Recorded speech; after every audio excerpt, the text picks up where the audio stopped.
Next up, as you can see, is Father Philaret Farley. This isn't mentioned in his bio, but he is also the son of our subdeacon who can't be with us this weekend. Father Philaret is a monk of Holy Cross Monastery, which is Rocor, in Wayne, West Virginia, where he serves as choir director. Prior to becoming a monastic in 2010, Father Philaret accrued a musical education that culminated in a master's degree in musicology from the University of Colorado at Boulder. In addition to fulfilling his duties at the monastery, Father Philaret engages with the local community through activities like the annual, do I say this right, Appalachian Christmas concert, of which he is the musical director. Here he is, Father Philaret.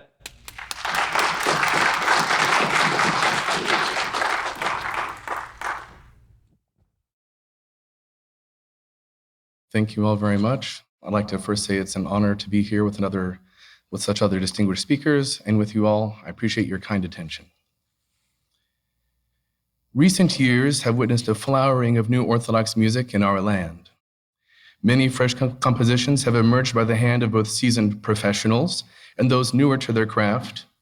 Established composers like Benedict Sheehan and Kurt Sander have continued to enlarge their portfolios, but most noticeably through the composition of sacred choral pieces, that is, religiously themed works that are more appropriate for the concert hall than for the parish church.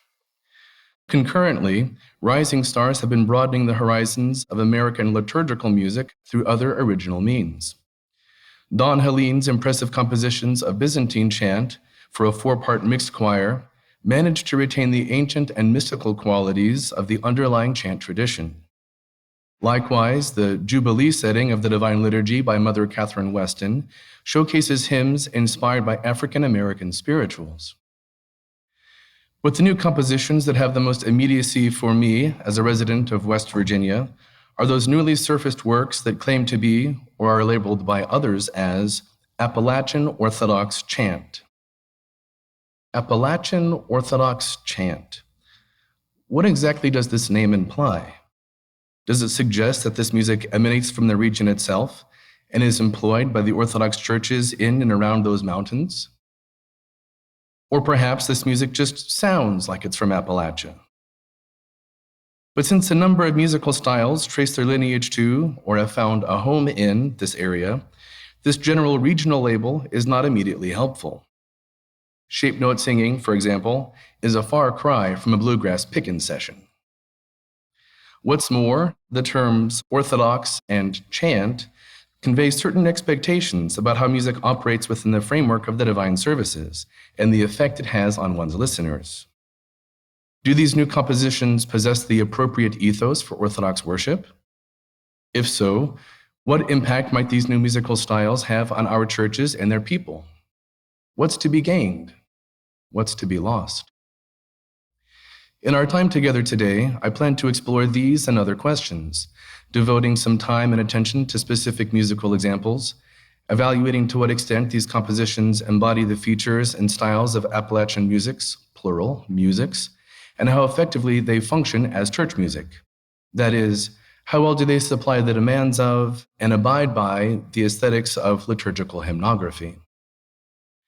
From there, I'd like to offer some musings on how we might best approach the development of Orthodox music within the milieu of a regional culture, whether Appalachian or otherwise.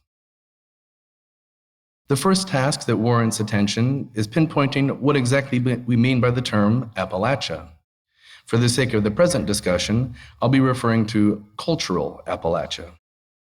Although the mountain range of the same name extends north and east into Ohio, Pennsylvania, and New York, as well as south and west as far as Mississippi, popular consensus, especially with respect to culture, locates the heart of Appalachia within West Virginia, Kentucky, Virginia, North Carolina, and Georgia, with honorable mentions to parts of South Carolina and Alabama. It is with gratitude to the contributors of the Mapping Appalachia organization that I share these maps with you, which detail, especially the one on the right, county by county, the extent to which certain areas have been considered part of Appalachia, both by its academic sources and popular opinion. And just briefly to point out, it's a little faded, but the map on the left is topographical. It shows the mountains themselves, how they extend forward. The one at right is this composite map I mentioned. The blue line, which is dotted, is what is delineated by the decisions of the so-called Appalachian Regional Commission, a government organization. That's largely politically driven with respect to poverty. The parts filled in, especially the darker parts, convey where the greater focus is and kind of the heart, the bedrock of cultural Appalachia lies. Any discussion of culture must naturally refer to its people. And in order to understand a people, one must understand something of their history and character.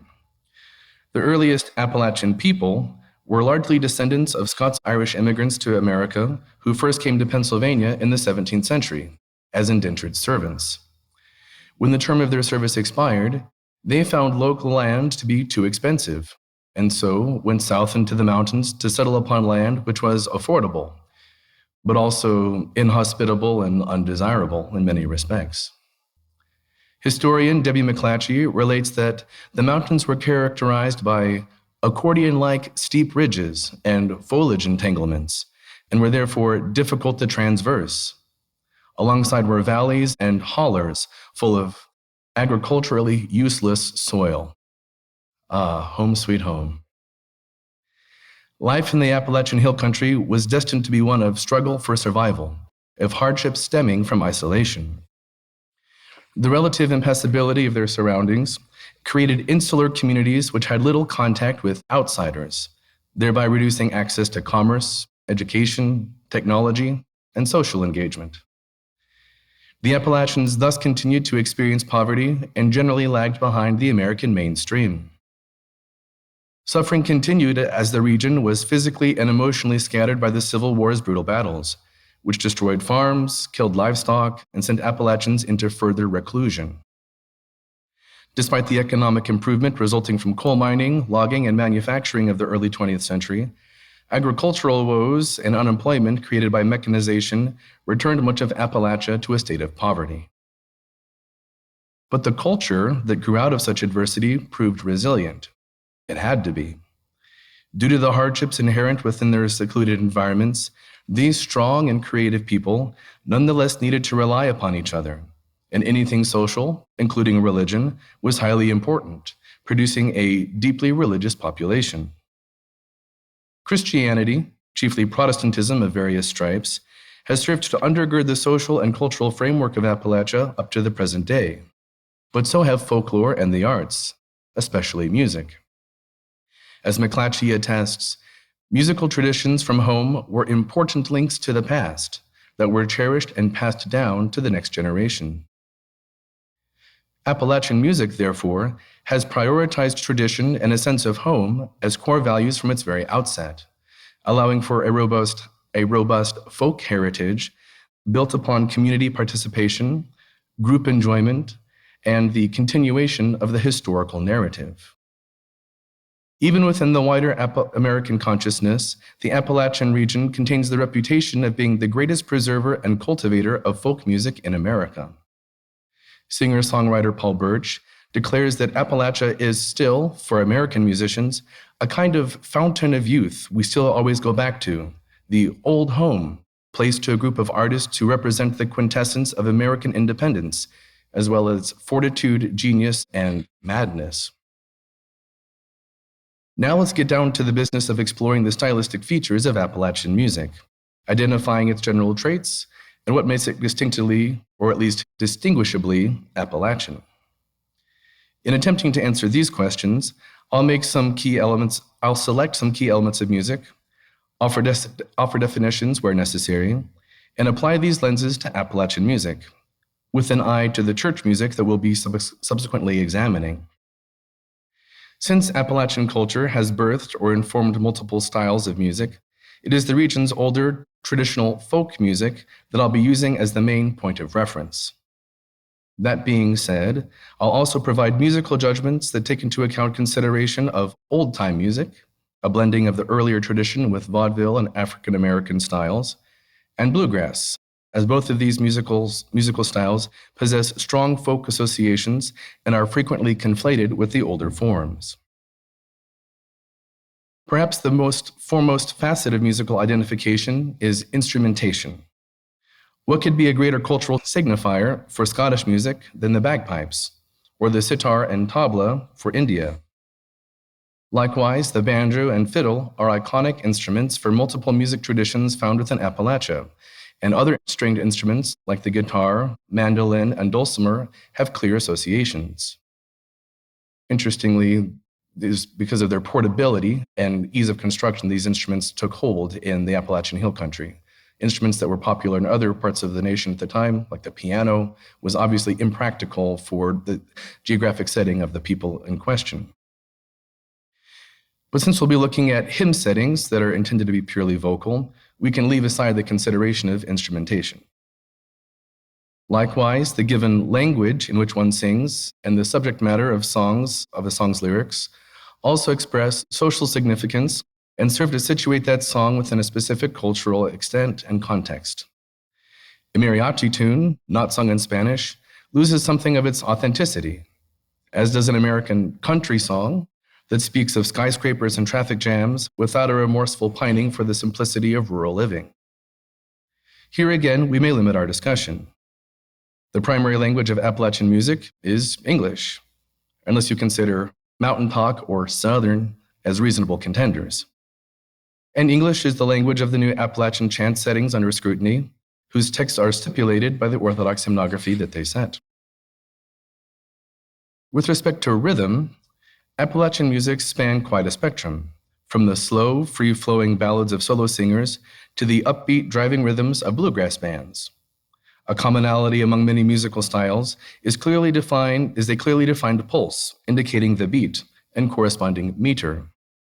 Meter refers to a grouping of repeated notes and patterns of pulses into units called measures.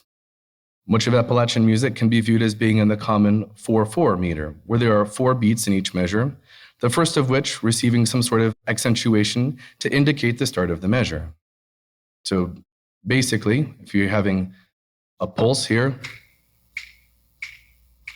1, 2, 3, 4, 1, 2, 3, 4. You can go faster. 1, 2, 3, 4, 1, 2, 3, 4, 1. This idea of a repeated musical pattern, the groove, the pulse, is an important feature of much of Appalachian music. Some rhythmic patterns, especially those of religious music, are moderate and even. But styles influenced more by African American music display a good deal of syncopation, the accenting of the weaker pulses or offbeats within a measure. Syncopation can and does occur in both the melody instruments and accompaniment parts.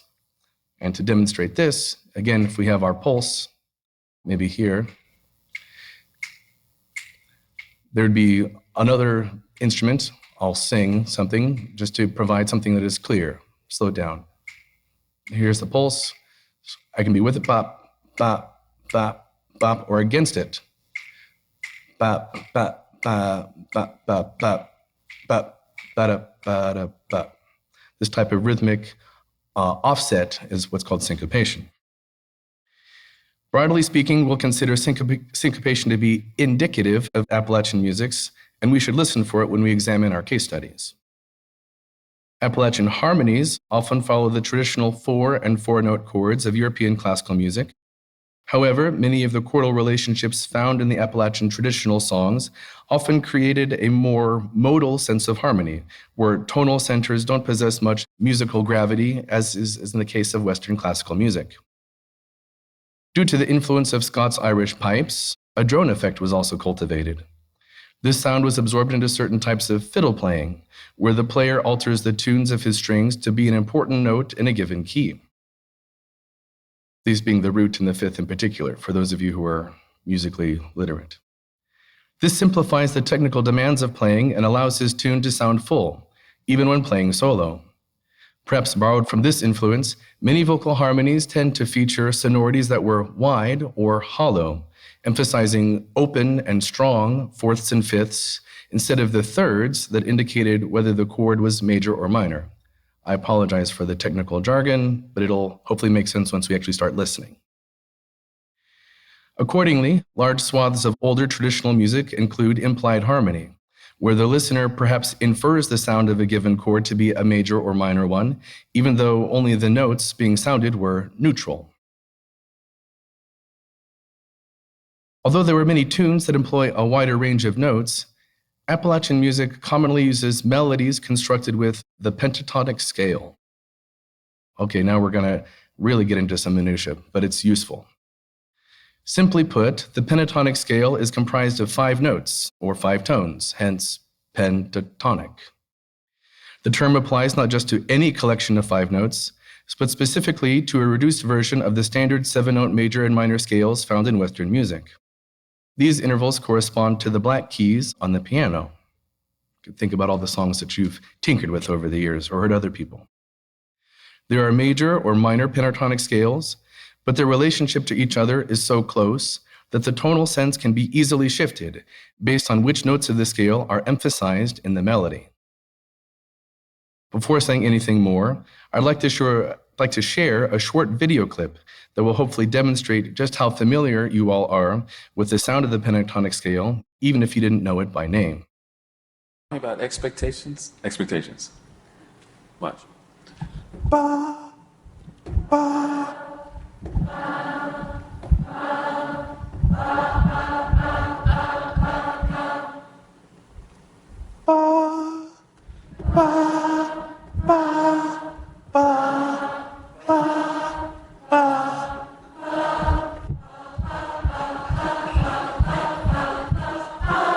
Okay.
What's interesting to me about that is, regardless of where I am, anywhere, every audience gets that.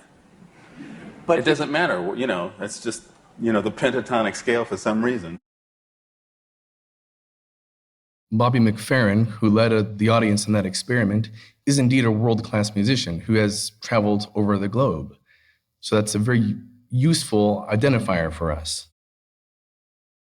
The pentatonic scale is found in an astonishing amount of world musics, ranging from those found in Germany and the Balkans to China and Ethiopia, from Peru and the Caribbean to Sudan and India. Most often, this scale appears in folk music, but it is also heard in the classical music forms found in many cultures, not to mention many American popular styles like blues, jazz, and rock. We can thus begin to see that this scale has something of a universal quality to it. While used prominently in Appalachian music, perhaps the pentatonic scale is not so much our sound in a regional way, but our sound in an ontological way, perhaps more merely disclosing the fact that we are human. For our final determinant of musical style, I've chosen to combine two musical elements, timbre and articulation. While both are distinct musical parameters and could warrant individual attention, they often go hand in hand with respect to defining musical style, especially across cultural contexts. Timbre refers to tone quality, or the color of a sound. It is this difference in tone that allows us to differentiate between musical instruments, say a trumpet or an oboe, even if they are producing the same pitch. In a world before caller ID, it was timbre that allowed us to recognize whose voice was speaking to us on the other end of the phone. Articulation, on the other hand, speaks to how notes are structured and interrelate, determining the length of the sound, the shape of its attack and decay, and sometimes even modifying the resultant timbre, volume, or pitch that the instrument produces. Different articulations, by themselves, contribute much to the expressive quality of music. Whether two adjacent pitches sounded in succession are separated by a split second of silence, or are slurred together to form a small continuum of sound, significantly affects our experience of those notes and the thoughts and emotions that are called forth. When taken in conjunction with each other, timbre and articulation embody perhaps the most potent tool for defining musical style, for they point to the finest nuances of music, not the what, but the how. In the realm of instrumentation, we can see how the banjo's sharp percussive plucking, the bluesy bending of a guitar string, and the soulful sliding of a fiddler's bow really create a particular and distinct sound, created by both the natural timbre of these instruments and how they were being played within the folk idiom. The same power to shape the character of music holds true for the voice, perhaps even more so. Its tremendous timbral flexibility and expressive range can drastically alter the feel of a given melody and even transport it into different cultural contexts. To demonstrate this point more clearly, I'd like to turn you over to the Indian vocalist and music educator, Anuja Kamat. Now in India, we are told that, learn English, because it's a relatively global language and wherever you go, you'll be able to communicate. True that. So I'll take the example of English to demonstrate my point. DAUGHTER. This word, it's made up of set of letters. Give it to an Indian and they would pronounce it as daughter. Give it to someone in America and the American pronunciation would probably be daughter. Give it to someone in Britain and the pronunciation would be daughter, right? The same language, the same word, the same set of letters. But what made the difference? The accent, right? Even in music, you can have the same tune or the same set of notes. Say, da ra ra ra ra ra. Give it to a Hindustani musician and they would interpret it as sa re ga pa da sa. Give it to a Carnatic musician, the interpretation I'll try probably would be sa ri ga pa da sa. And give it to a Western pop musician and the probable interpretation would be right? Okay, so what made the difference? What made the difference?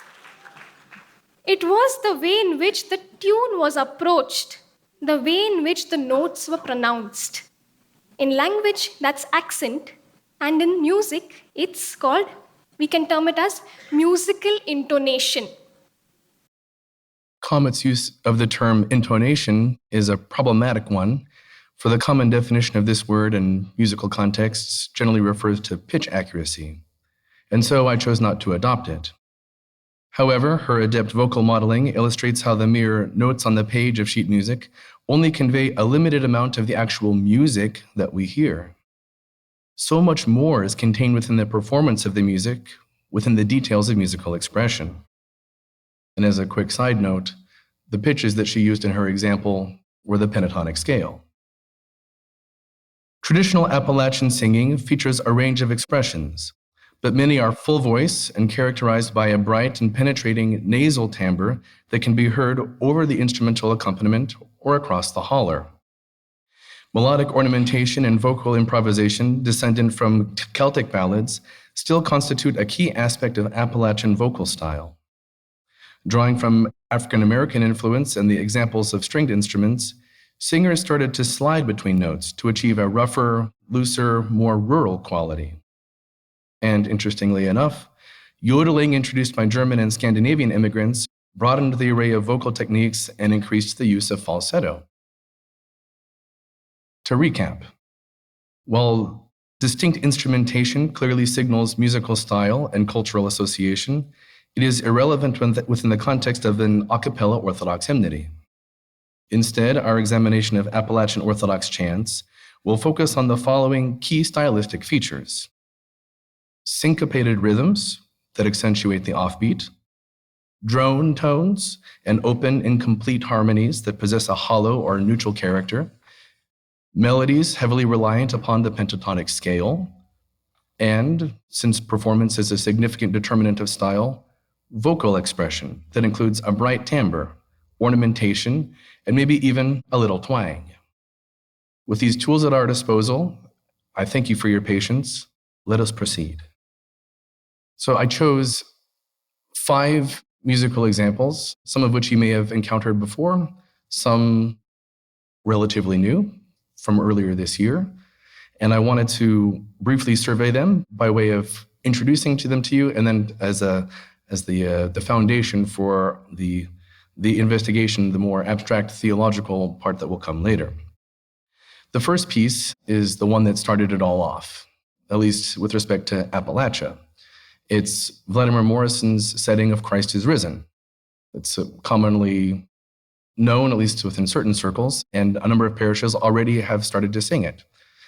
It was composed 10 years ago, 2014, and although there were earlier antecedents in the realm of, we've actually heard some, of music trying to incorporate an American ethos into its musical style, such as the 2008 recording of St. John's Monastery in Manton. This particular hymn has taken on a new significance as a signifier for something Appalachian. Interestingly, as it even says it here on the score, it's a little bit hard to read, but on the left side, it says under his name, Vladimir Morrison, it says, in an American folk style. He's not claiming to be Appalachian, but he's claiming that it is something that is connected with the people, the ethnos, as Jim Jashus would say, of the region. So let's give it a listen, and then we'll look at its musical features.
So the term Appalachian, as it relates to this piece, is interesting. It has many features that we just talked about. It's built upon a melody that almost exclusively features the pentatonic scale. It has that quintessential folk feel that we discovered earlier, mentioned. Rhythmically, it's pretty straightforward, but there are some interesting syncopations. The start of the second phrase, Christ is risen from the dead, trampling down is kind of a more folky emphasis of that word and iteration. Its timbre and articulation from this recording are a little bit more conservative, more of a kind of mainstream American sound, not inflected with much of the local dialect and intonation. Interestingly, I would also note that the composer, Vladimir Morrison, is well steeped in Appalachian shape note music, but the inspiration for this piece was not from Appalachia. Rather, to me, and I think to the author and his milieu, the composer, it's more reminiscent of Shaker tunes, which are further north, certainly north of the Mason-Dixon line. It occurred to me that Simple Gifts, which is made popular by Aaron Copland's Appalachian Spring, also not Appalachian, that there's a certain melodic similarity. Do you all know Simple Gifts? Christ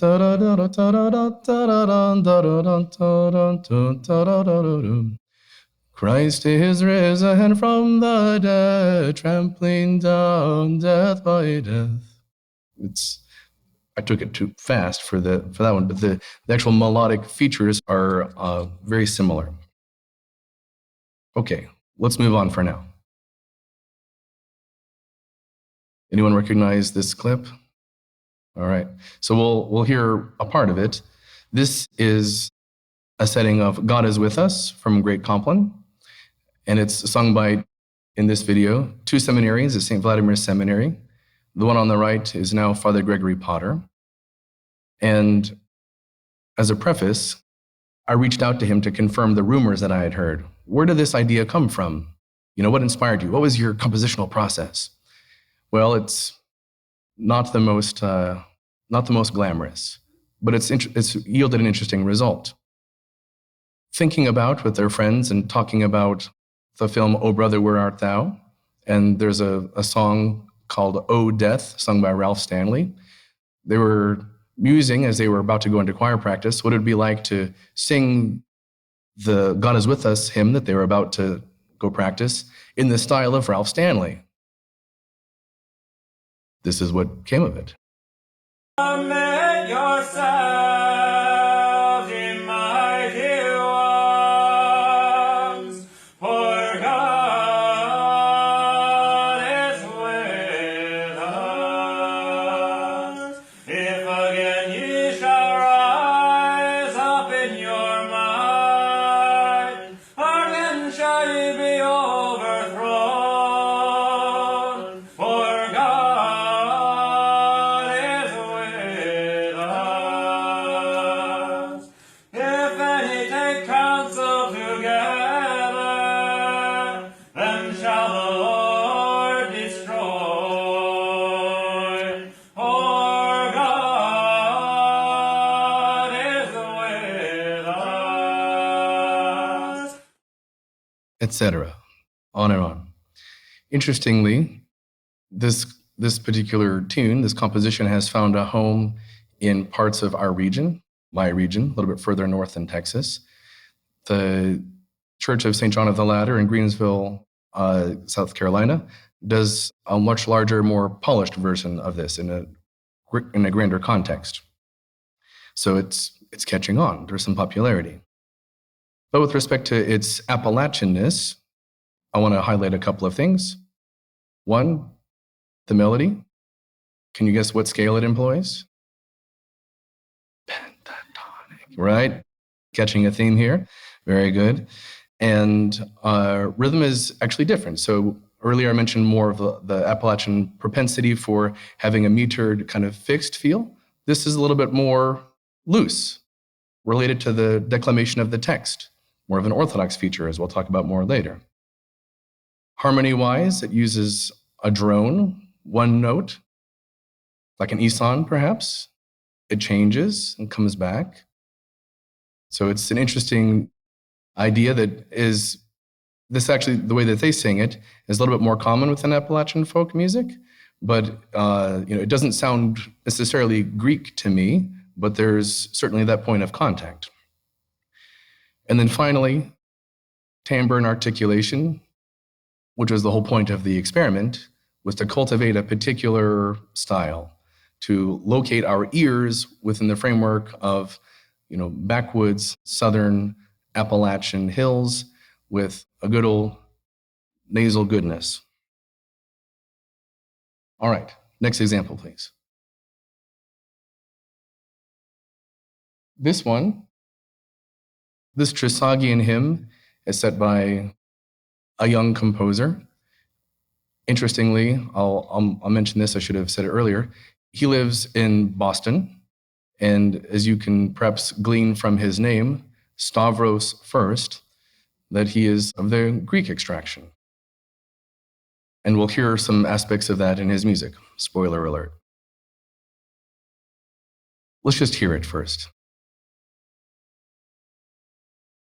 Holy God, holy mighty, holy immortal, have mercy on us.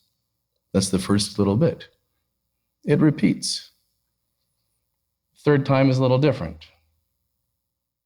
We'll scoot forward to the right page, because I think that's where there's a little more relevance. So again, Greek. Dynamis, with strength. Holy God, holy mighty, holy immortal, have mercy on us.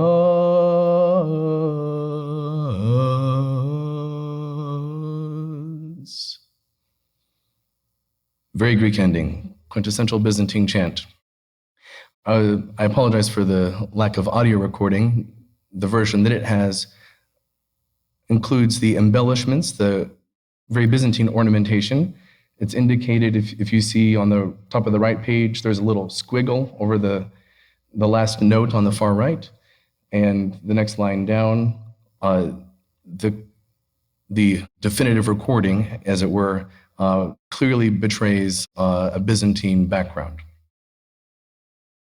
And I apologize, I was just sick for the last week, so my voice is not in tip-top shape, so you're very kind. All right. Wait.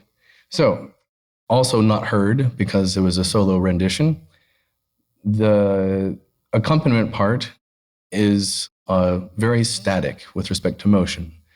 It's even labeled as drone/eson, indicating that his sensibility, his conception for this framework. Henry Brink is a classicist working out of Indiana, generally from the Great Plains region. But after some trips to Russia and Georgia, the country of Georgia, where I presume he encountered Orthodoxy, I don't know that, he started to take on an interest in hymnography and in hymnody. And he started making compositions, like the one that we'll hear shortly, that are expressly written to be within the American folk context. He's actually worked on a whole liturgy setting. The styles vary. Some are a little bit more influenced by traditional Georgian music from the Caucasus area. Others are not as polished. I chose this one because it has it's a little bit more representative of some of his finer output. So let's give it a listen. Now and ever and unto ages of ages, amen. Only begotten Son and immortal Word of God, who for our salvation didst will to be incarnate of the Holy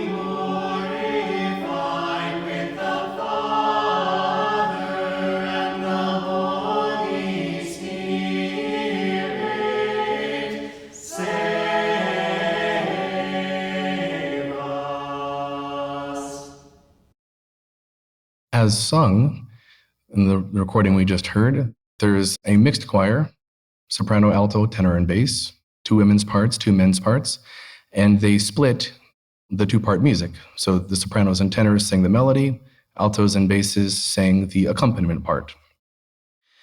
Interestingly, this, like the melody of the Trisagion I just debuted for you, features pentatonic melody, pentatonic scale, but with a different character. This is in part because of the tonal framework provided the accompaniment, which is more static. I wouldn't say that it's esonic necessarily, but it is a little bit more rooted in 1 or 2 notes. Interestingly, when it does change, the notes that it encompasses, I think it's got 4 or 5 notes, they are also exclusively from the pentatonic scale, locating it very concretely within a folk tonal framework. Melodically and rhythmically, there's not much syncopation. It's all fairly straightforward, a little bit more easy to digest. And even though it expresses the text very clearly, this actually features a metered hymn. So you can see there's bar lines that divide the music, and it has a driving pulse, which is easy to anticipate the feel. Finally, with respect to articulation and performance, the tone quality, this reflects their kind of more Midwestern sound and not a more traditional Appalachian or Southern accent. Okay, finally, the last one.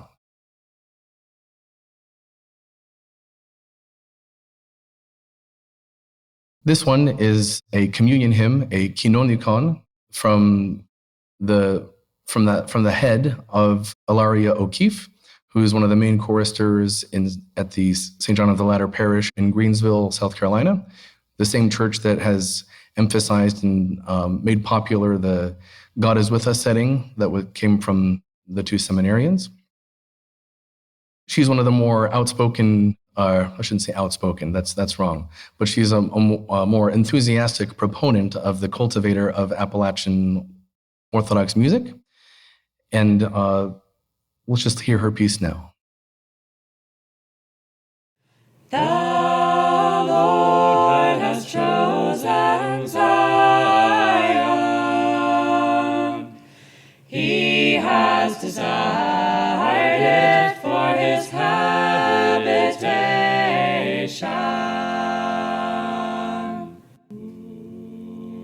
His enemies I will clothe with shame, but upon himself his crown will shed its luster.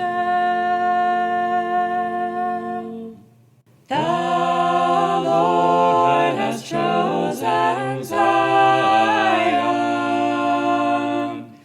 He has desired it for his habitation.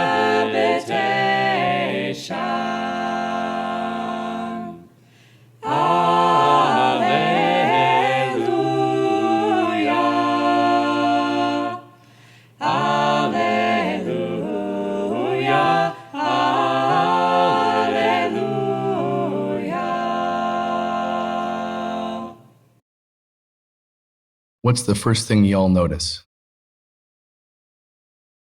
For me, it was the energy that the piece had. It was upbeat, full choral arrangement and sound, and likewise with a certain lively character that was, I think, most greatly contributed to by its rhythmic emphasis, especially in the top part of the left side there. It's got syncopated rhythms and a lot of ornamentation, and also the vocal style, which was even further embellished upon what's written on the page. Very much in keeping with the kind of cultural tradition of Appalachian folk music. All right, so there's your survey. Now what do we make of it?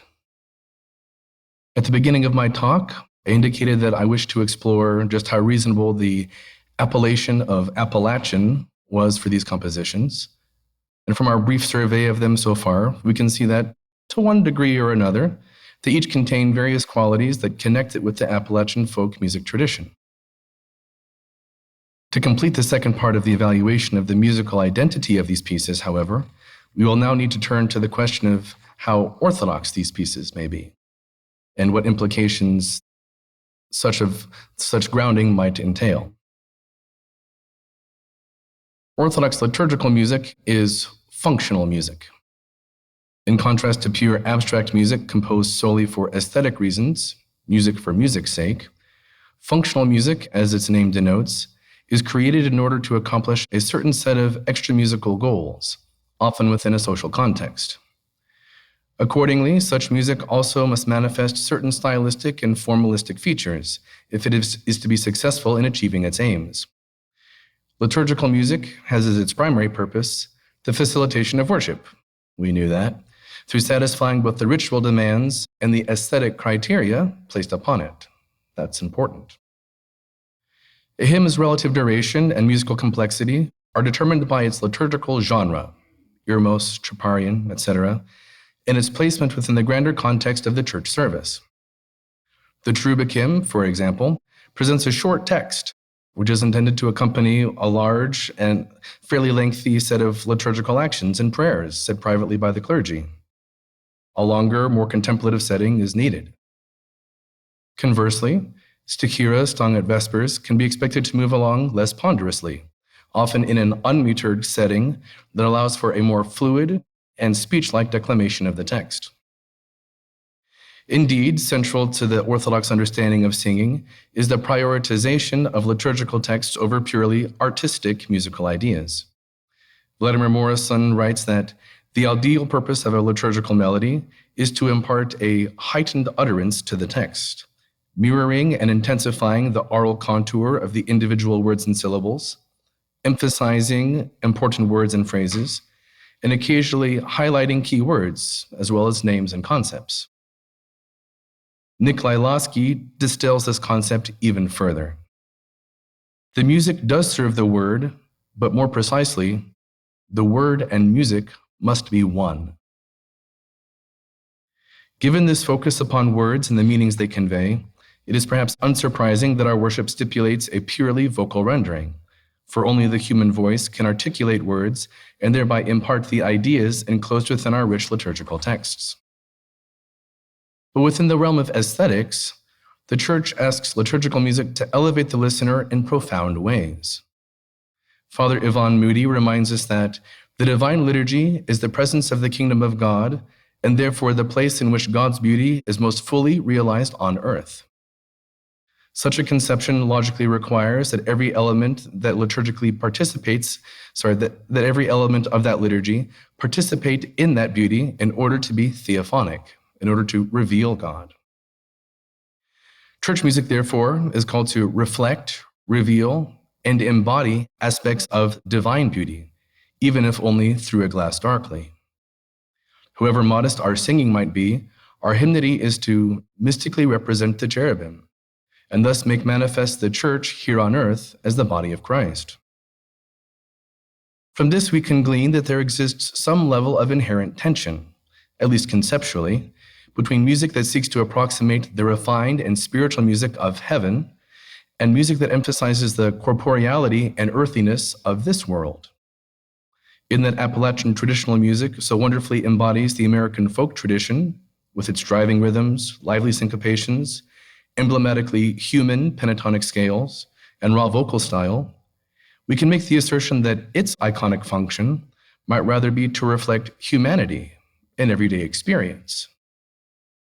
The challenge, then, for Orthodox music wishing to incorporate aspects of Appalachian style into its framework will be to find the right balance of these elements, for it is intrinsically caught in the middle.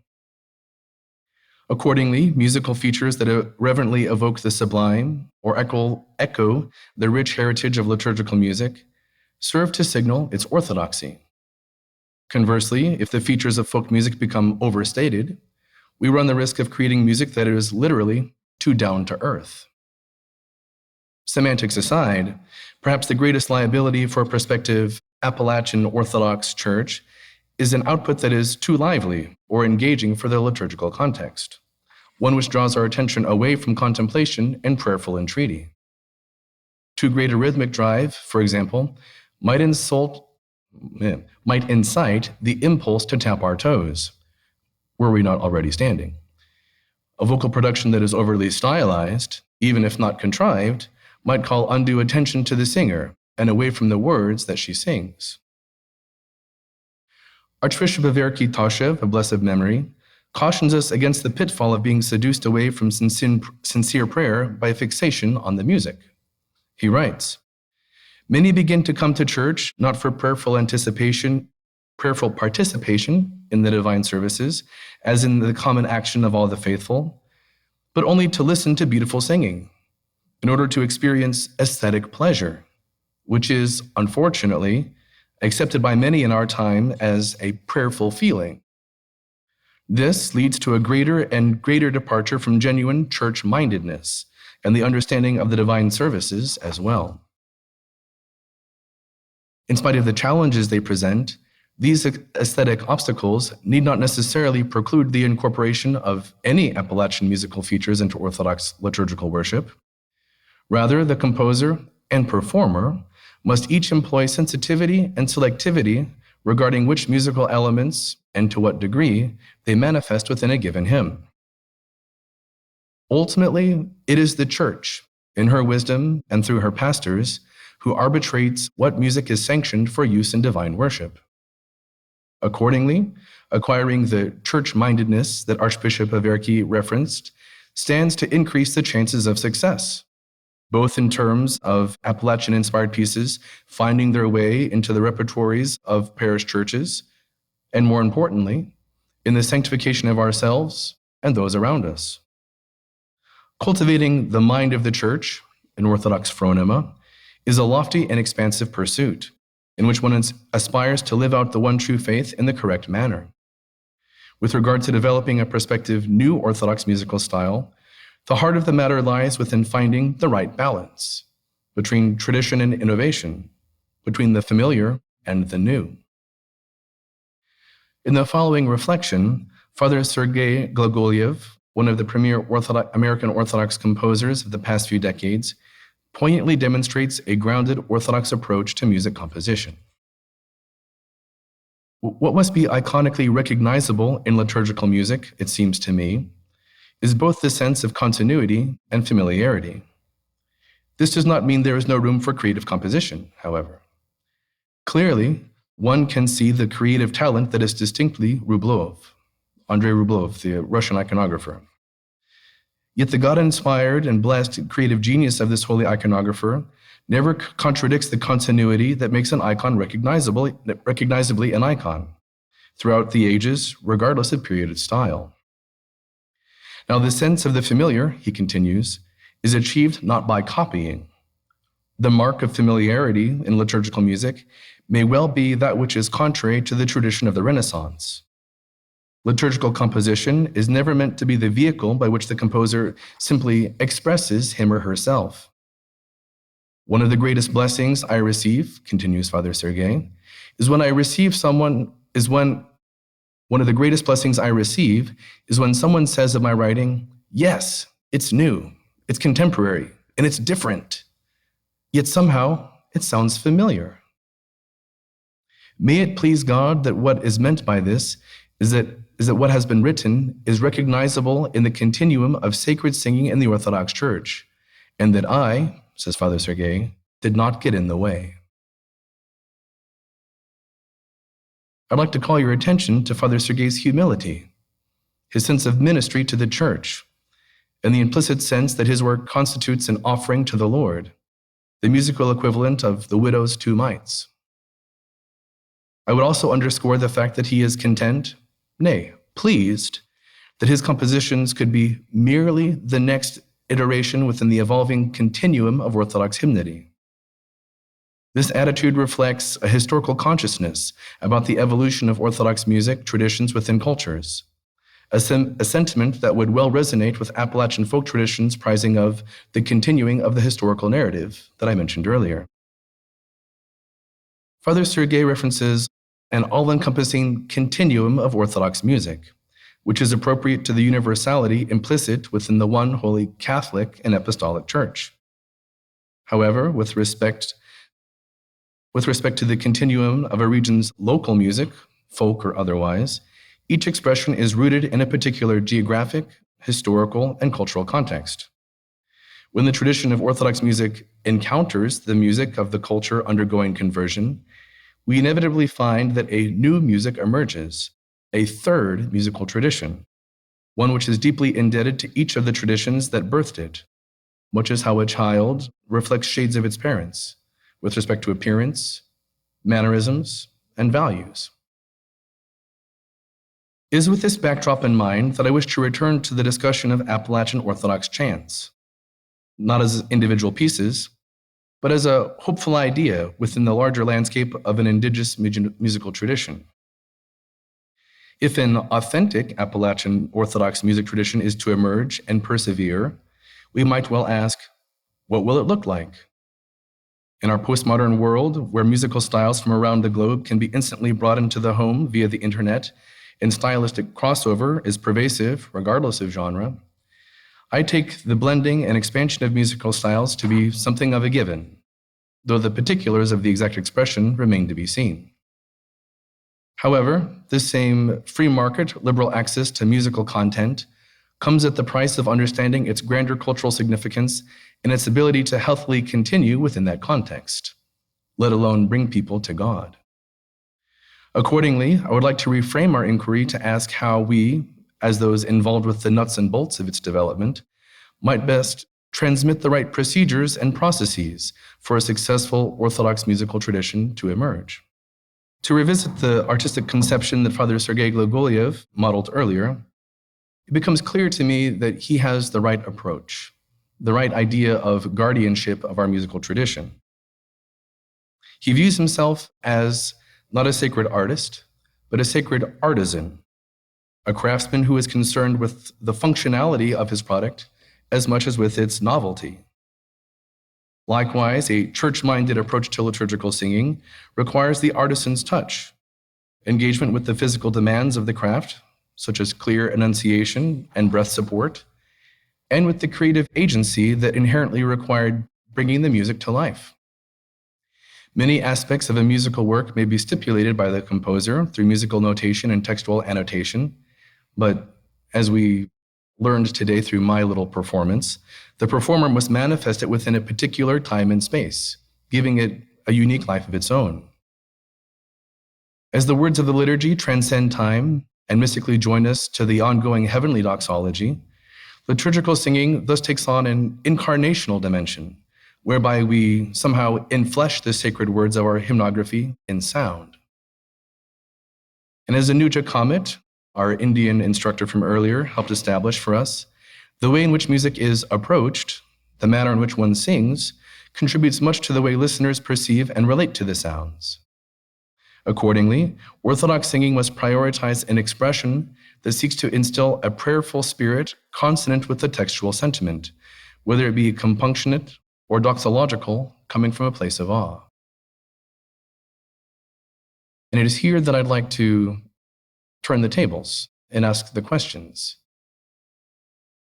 I've set forth a bunch of things for you all about the different style characteristics of what exists already. What's the earliest ideas, the initial drafts, the drawings. Moving forward, I think the creative process, as outlined by a number of the writers that I read in researching this paper, the creative process is it's an organic one characterized by experience, similar to the spiritual life. We learn by doing. We make mistakes. We learn to pray by praying. Not every time that we say our prayers is good or productive. Sometimes it's dry or distracted. With music composition or music performance, not every time will be a winner. It will not be a number one hit.